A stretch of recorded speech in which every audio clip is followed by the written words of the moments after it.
Oh, you like my hat? Why, thank you very much. And I did make it myself. But let me move back so you can see the full outfit. I am Monkey D. Luffy, and I'm gonna be the king of pirates. Pretty good, right? But you're probably wondering why I'm dressed up like a knockoff anime character. And well, today marks 7 days. Okay, six and a couple of hours because it's midday, but basically a week until Comic-Con Africa, and I am gonna make an epic cosplay. So, let's begin. We won't talk about how it's already been 2 days since I filmed that intro, but in my defense, I was working on a super cool secret project that you guys will hopefully see on this channel soon. But for the cosplay, I really wanted to recreate a character from an anime because I've been getting really into Japanese animation recently, and you would know that if you'd seen my previous video where I painted my t-shirt. So if you haven't seen that video, I've linked it up in the eye, go check it out. So I wanted to create a character that sort of embodies my fun, playful spirit and also has wearable pieces that I can wear like outside of a cosplay and a convention, so it's not too costumey. And what character loves obnoxious colors and stripes just like me? Mia Chinen from Skate the Infinity. So that's what I'm gonna make. I'm gonna make the hoodie, I'm gonna make the socks, and I'm gonna make the striped long sleeves. And yeah, that's 3 items in 5 days, so it should be pretty doable.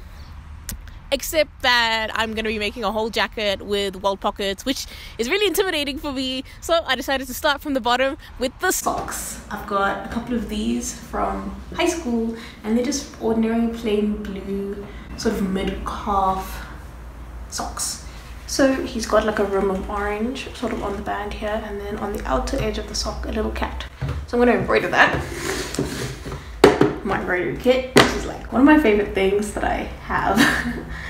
Okay, so if you look at these socks, they're kind of like a bright orange, and I happen to have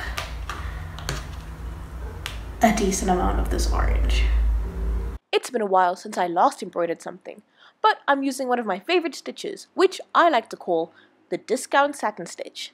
Discount because I'm getting the look of a satin stitch for the price of half the amount of thread, by bringing up my needle next to the previous stitch on the same side on which I entered the fabric. Sounds like a pretty good deal, right? So I'm just going to continue this method, going in and out, all the way around the sock band. This might take a while. Let's take a break and move on to the cat hoodie. I grabbed my favorite zip-up hoodie and used it as a template to trace out the front and back panels for the jacket, which I then cut out and sewed together at the shoulder and side seams.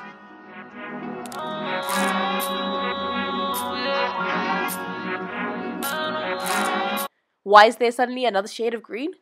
Well, because I don't have enough of the first fabric, okay? Anyway, these 2 rectangles that I cut a bell shape into will be the sleeves, and I'm going to sew these into the armholes. What we're looking like. Why are the colors kind of giving gone from like Hunter x Hunter? Well, okay, maybe less in terms of the color, although these orange pocket walls are not helping. I marked where I wanted the pockets to be and cut the slits out. And then when it came to sewing it all together, these pockets just had to fight back as if they knew that I was working with a serious time crunch. Don't forget there's always a lot of seam ripping. So after a little bit of seam ripping and then re-sewing down the flap and the pocket, I think I got it working, but it definitely cost me one of my 9 lives. 2 days to Comic-Con, and here's where we are so far. Functional pockets. Super proud of these pockets, the amount of effort that went into them. But yeah. Guess we're moving on to the hood. So I just chased out the general shape with my chalk, which is soap, and then cut out the 3 pieces and sew them together into a hood shape. Except, guess who didn't think far enough ahead and now has to use this 3-dimensional shape to try and cut out matching 2-dimensional panels for the lining? This girl. But I'll save you the horror of having to watch me do that, because you have to watch my attempt at somehow trying to accurately freehand this swirly pattern on the top of the hoodie.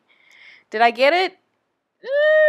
It was more or less there, so I cut it out and then draped it over the green hood and pinned it in place. After that, I made some fluffy cat ears, sewed up 2 eyes, and then stitched everything down onto the hood before finally placing the lining inside of it and securing the ears with hand sewing for the cute little cherries on top. So I've got the finished hood and pretty much the finished jacket, and I just need to put them together, add the zipper, and then the jacket is done. I'm wearing a striped shirt today to inspire me to also make my striped shirt for this cosplay, and we've only got one more day to Comic-Con. So I pinned the hood in between the body of the jacket and the collar, making sure to move the drawstring out of the way before I sewed everything down for the complete neckline sandwich. And then I swiftly moved on to attaching the zipper. For reference, this is how much thread I had when I started off this project. Please just look at how much thread I have left. And I'm just so glad I managed to finish things up before I ran out of it. To complete the jacket, I made the most perfectly coiled purple tail and attached it to the middle bottom seam. Last leg to tackle is the long sleeve, which I need to make stripy. So I'm using this top and also some of this. Step 1, crop the t-shirt. Step 2, chop off the sleeves on the long sleeve. And step 3, sew the one crop section to the sleeves, alternating the colors as you go, and you'll end up with your long sleeve stripy shirt. Speaking of stripes, I should return to the socks now, and it turns out I was severely young, dumb, and inexperienced when I did the first one, because the second one went so much faster since I just used a thicker strand of thread, which means that I got the tiny cuts done no problem too. And yeah, that was the process of making this cosplay in a nutshell. If you're interested, I have a full in-depth tutorial which I've linked in the eye. So here's the final outfit. I present to you Maya Chinen from Skate the Infinity. Pretty cool. I'm really happy with how it turned out. I got the gloves on, the long sleeve, the jacket with the pockets that I struggled with, little cat ears on top, and the tail. Don't forget the tail. And I also did the socks, which I'm pretty happy with. So yeah, that's a quick outfit. I am running late, so I'm gonna do my hair in the car, but let's go to day 2 of Comic-Con. So in case you're wondering what I've been going on about this whole time, Comic-Con Africa is a 4-day pop culture and gaming event in the south of Joburg, and I got tickets for the Saturday, or day 2 of the festival. Boy oh boy was it packed. But let's explore and discover exactly what Comic-Con Africa has to offer. Following the chants and screams, I made my way to the main stage to find an epic performance by Soul Flame, a South African K-pop dance cover crew. Were the people excited? Stephen John Ward, aka Mihawk from the Netflix live adaptation of One Piece, just walked onto the stage. Producer, a writer, and an actor. But also some local panelists too. They signed a couple of posters and then directed the rest of the crowd to the dedicated photo op and autograph space. Now, if we zoom out a little and take a look around, you'll see we've stumbled into Artist Alley. Down here, you've got everything from tattoo artists to custom clothing and accessories, original artworks to fanfiction, comics, and literally so much more. If you love creativity and art, this is the place you want to be, and you'll be so surprised how friendly and down to chat everybody here is. Overall, how's Comic-Con been? It's been amazing. Would you come back? 1000% yes. I'm definitely gonna be like a yearly supporter. I'm definitely gonna be here. That's so cool. Well, where can people find you on socials? Oh, you can find me at wavu.tricks. Cool. On Instagram. Cool. And on TikTok. Cool. And you guys can check them out here. The vendors and attendees alike. As I kept weaving my way through the stalls, which honestly just had so much to look at from every single angle, I found myself in the pop culture zone. Think popular movies, world-renowned TV shows, iconic characters, the works.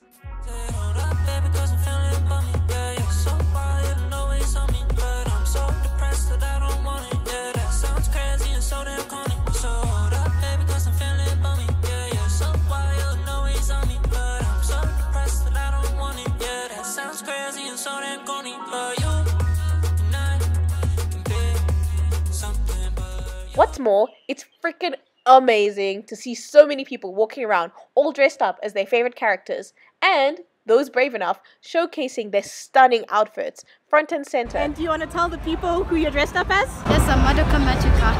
Awesome. From Madoka Magica. In the casual or champion cosplay competitions. Sierra as an original character. Lady Robsey as Tanjiro.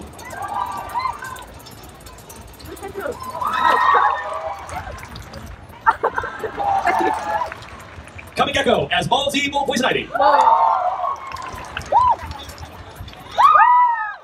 Stacy G as Beth Renato.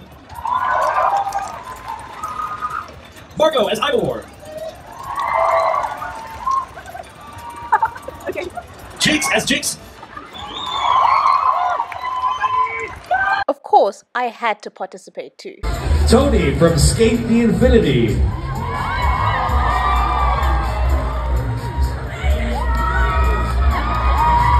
After all that excitement, I needed a little break and decided to go outside. And wow, the outside area might as well have been a whole nother hall of its own. There were so many food options and a live music stage too.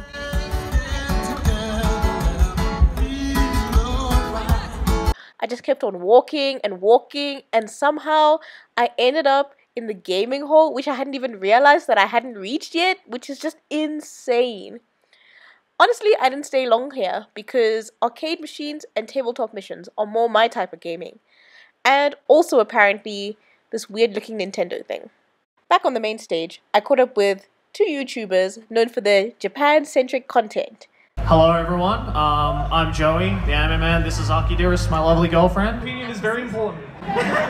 You are speaking for a lot of people right now. Hi you guys, this is my daughter Rena. Hi. And that's Veronica Taylor, the voice of Ash Ketchum. Thank you for being so awesome. Exploring a little bit more, the anime wrapped cars and collection of mini replicate blades and swords from various anime were only screaming one thing. Weeb! Welcome brethren, we have entered Otaku Town. And of course, I just had to buy some Japanese snacks to try. We've never had mochi before, so I think we should try the mochi first. Okie dokes. It's peanut flavored, because we both like peanuts. Yeah, absolutely. Okay, this is what they look like. They look like truffles.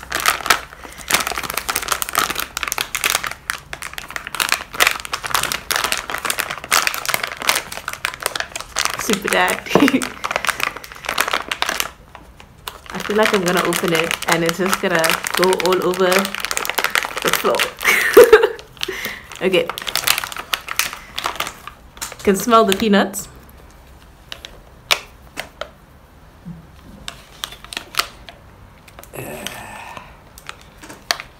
It's very squishy. Is yours? Thank you. Okay, I have mine. Cheers.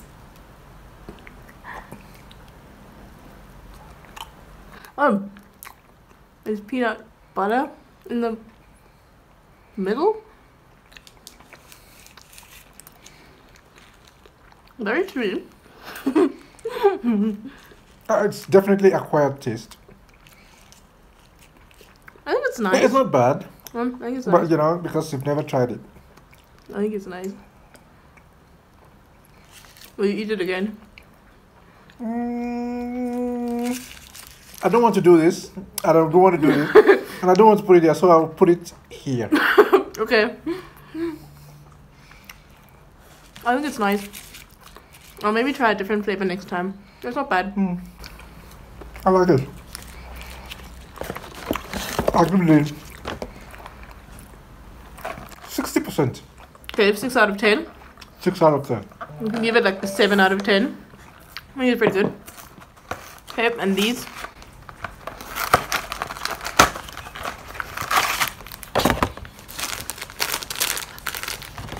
Pepero.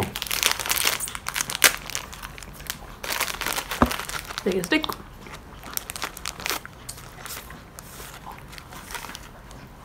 Nice. Looks like a firecracker. Cheers.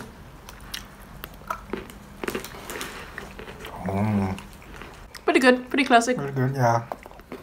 Score out of 10. 8. 8 out of 10. Cool. And I didn't even cover the wild After Dark event.